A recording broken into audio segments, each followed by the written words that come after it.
क्रांती सम्राट, आपल्या हक्काचे व्यासपीठ।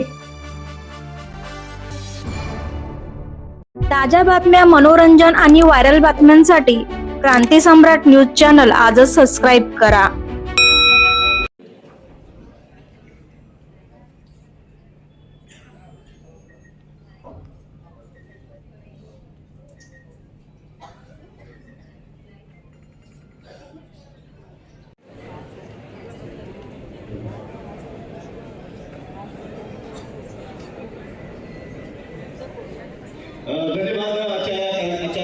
कार्यक्रमाचा संवाद मिळवण्याच्या ठिकाणी आपला मार्गदर्शन वंदे भारतीय जनता पार्टीचा, भारतीय जनता पार्टीचा।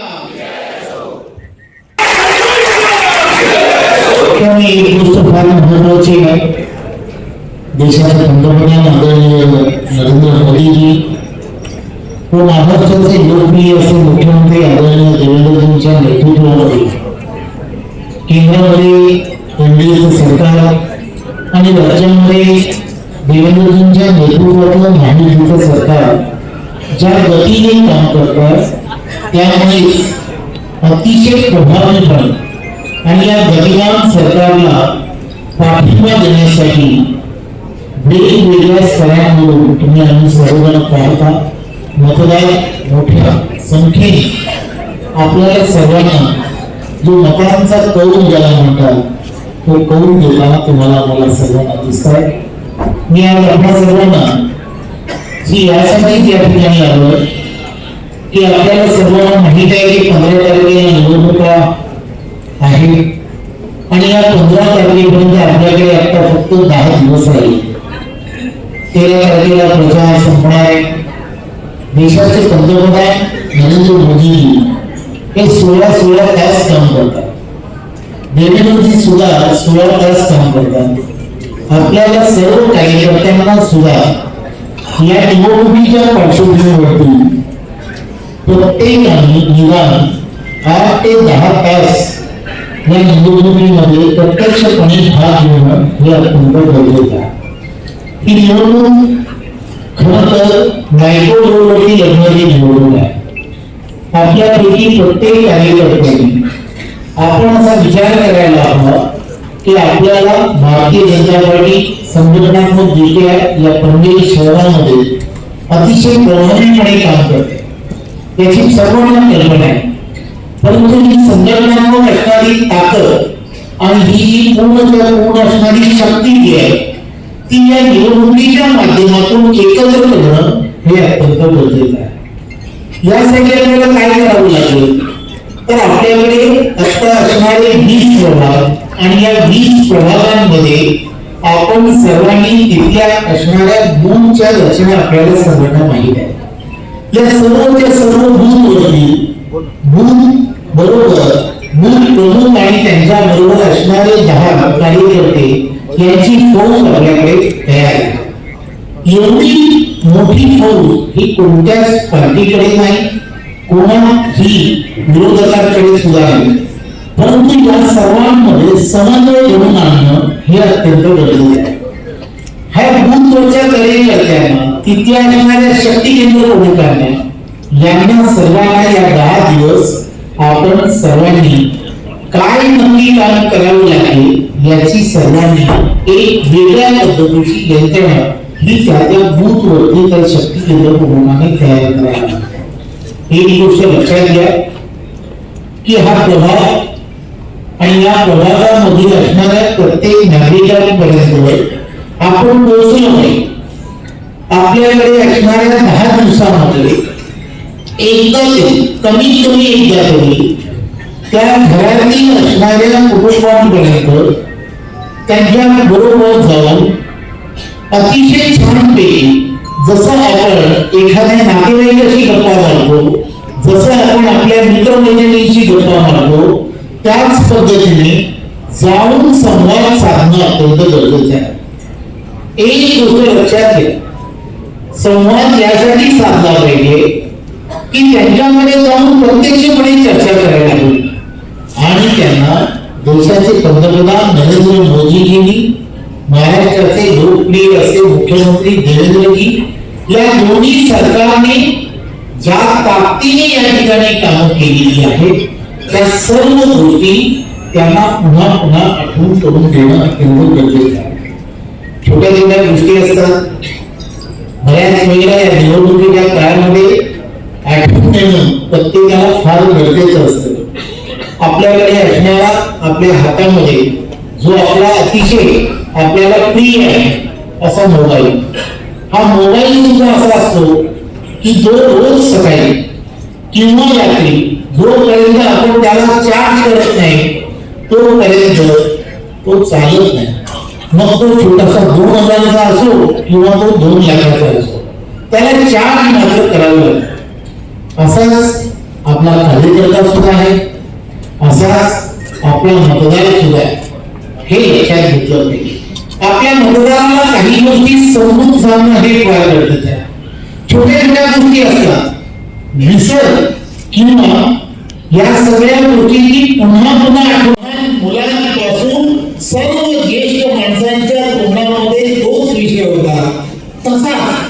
तसाच एक जयकारा हा पूर्ण पनवेलमध्ये या 10 दिवसामध्ये प्रत्येकाच्या तोंडामध्ये प्रत्येकामध्ये सगळ्यांच्या तोंडामध्ये हेच असलं पाहिजे, तुमची आमची भाजपा सर्वांची. त्याचं कारण एकमेव नाकारता येत नाही. केंद्र आणि राज्याच्या असणाऱ्या या सर्व लाभार्थ्यांची संख्या किती? पण 80 कोटीपेक्षा जास्त लोकांना अन्न सुरक्षा योजनेचा लाभ होतोय. म्हणजे सर्वात जास्त 80 कोटीपेक्षा जास्त 130 कोटी जनता, त्यापैकी 80 कोटी लोकांना जर या सगळ्या योजनांचा लाभ होतोय. वैयक्तिक योजनांचे लाभ ज्याला म्हणतात ते जवळजवळ 60 कोटीपेक्षा जास्त लोकांना मिळतात. त्याचा अर्थ काय की तुम्ही आणि आम्ही सर्वांनी त्या दृष्टीने विचार करणं आणि प्रत्येकाला त्या सगळ्या गोष्टींबद्दल वारंवार सांगत राहणं.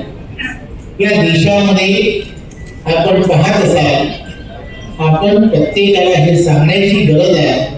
देशाचे पंतप्रधान नरेंद्र मोदी आणि देवेंद्रजी यांच्या दूरदृष्टीमुळे अनेक गोष्टी साध्य होत आहेत. अनेक गोष्टींमध्ये इन्फ्रास्ट्रक्चर मध्ये ज्या गतीने काम होत आहे, महाराष्ट्र हा येणाऱ्या काळामध्ये ट्रिलियन इकॉनॉमीच्या दिशेने जाणार आहे. आणि त्याची पावलं ही नरेंद्र मोदीजी आणि देवेंद्रजींच्या नेतृत्वामध्ये टाकायला सुरुवात झाली आहे. हा आपला आजूबाजूचा पनवेल असेल किंवा नवी मुंबईचा असणारा परिसर आहे, हा एज्युकेशन हब म्हणून येणाऱ्या काळामध्ये पुढे यायला सुरुवात झाली आहे. हे सगळं कसं आहे हे लक्षात घ्या.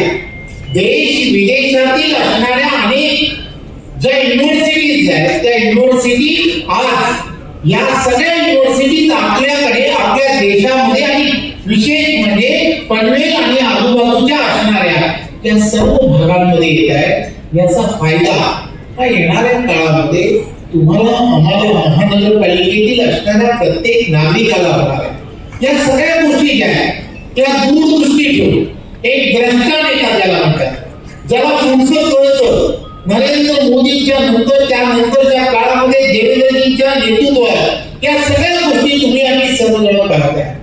विजेच्या संदर्भामध्ये गेली वर्षानुवर्ष तुम्ही आम्ही सर्वजण पाहतो, विजेचे दर हे वाढताना 20 वर्षात दिसत होते.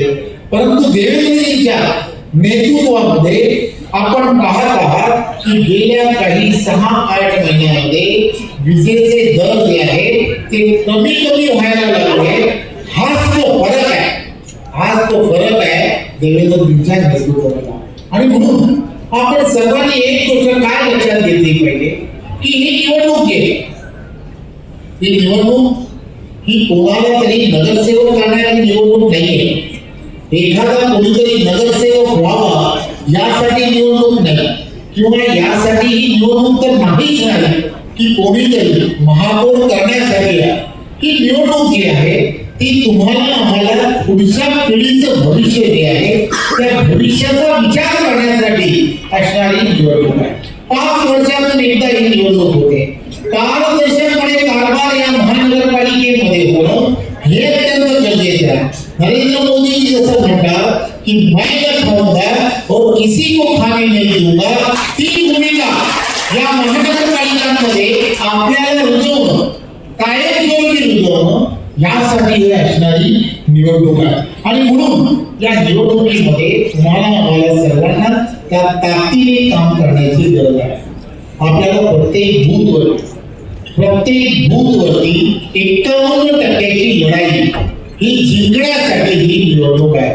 51% लढाई याचा अर्थ की प्रत्येक तो बूथ, त्या बूथवरती होणाऱ्या मतदानाच्या 50%पेक्षा जास्त मतदान हे कमळ चिन्हासमोर कमळाच्या बटन दाबून कसं होईल यासाठी आपला जास्तीत जास्त प्रयत्न हा असणं अत्यंत गरजेचा आहे. या 10 दिवसामध्ये भारतीय जनता पार्टीच्या कार्यकर्त्यांनी काय करायला हवं? आपल्या हातात असणारी मतदार यादी जी आहे, या मतदार यादीला ठेवून त्या घरोघरी जाऊन त्या घरातील असणाऱ्या प्रत्येक कुटुंबातील असणाऱ्या प्रत्येक व्यक्तीशी संवाद साधून त्याला आणि त्याच्या बरोबर असणाऱ्या सर्व जी मंडळी आहेत किंवा त्यांचे नातेवाईक असतील त्यांच्याशी संवाद साधून त्यांना भारतीय जनता पार्टीला मतदान कसं करावं यासाठी सांगण्यासाठी ही निवडणूक आहे. देश आणि देशाला, राष्ट्रासाठी आणि या सगळं मतदार हे देश आणि येणाऱ्या काळामध्ये देशातील असणारी ही अंतर्गत सुरक्षितता यासाठी हे मतदान आहे. हे तुम्हाला मला सर्वांना पटवून देणं हे अत्यंत गरजेचं आहे. आपण सर्वजण अतिशय चांगले कार्यकर्ते आहात. एक गोष्ट लक्षात घ्या, गाफील राहणं हे अत्यंत गरजेचं आहे. विजय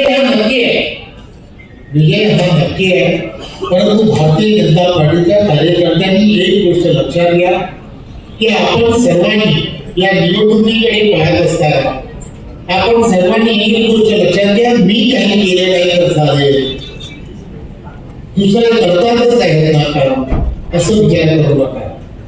प्रत्येकाला कामाला लागलं पाहिजे.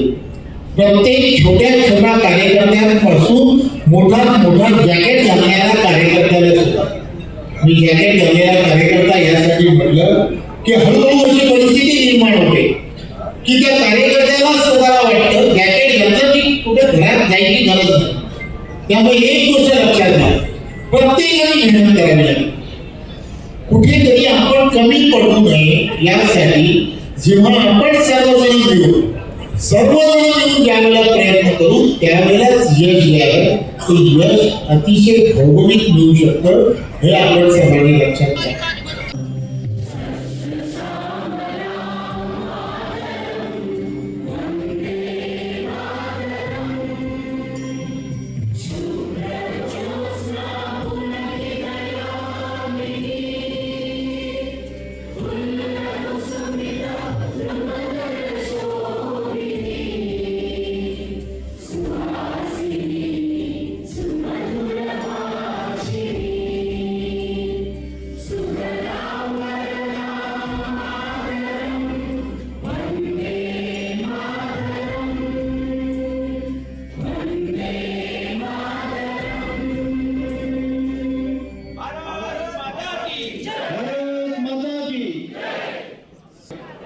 फोटो त्याचा चांगला यायचा म्हणून आम्ही खाली चला प्रभाग क्रमांक 2 रेडी राहायचं. बोला भारत माता की.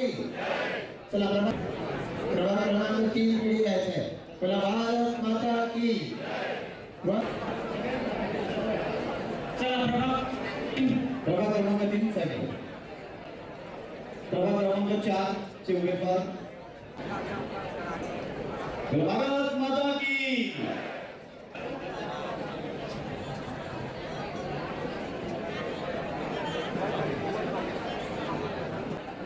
नंतर 7 जणांनी तयार यायचे, 7 जणांनी पुढे यायचे.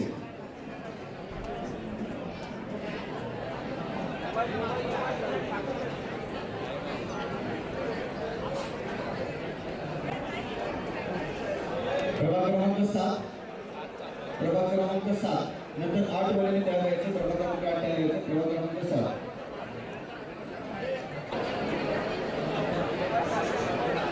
प्रभाग क्रमांक नंतर 8 त्यानंतर 9 बैलांनी तयार करायचे. प्रभाग क्रमांक 8. प्रभाग क्रमांक 8. प्रभाग क्रमांक 9. 10 नंतर तयार करायचं 9. प्रभाग क्रमांक 10. जागा जाण्यासाठी त्याला जागा उपलब्ध करून द्यायची. प्रभाग क्रमांक 10. प्रभाग क्रमांक 10. 11 नंतर 11 वाले पुढे येऊन थांबायचं.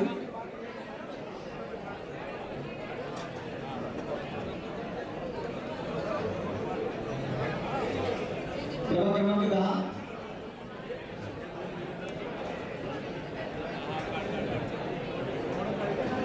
प्रभाग क्रमांक 11. जाण्यासाठी जागा करून द्या. प्रभाग क्रमांक 12. प्रभाग क्रमांक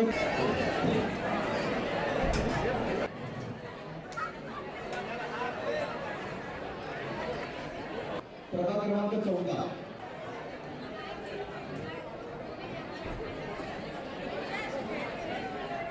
प्रभाग क्रमांक 14. प्रभाग क्रमांक 15. प्रभाग क्रमांक 17.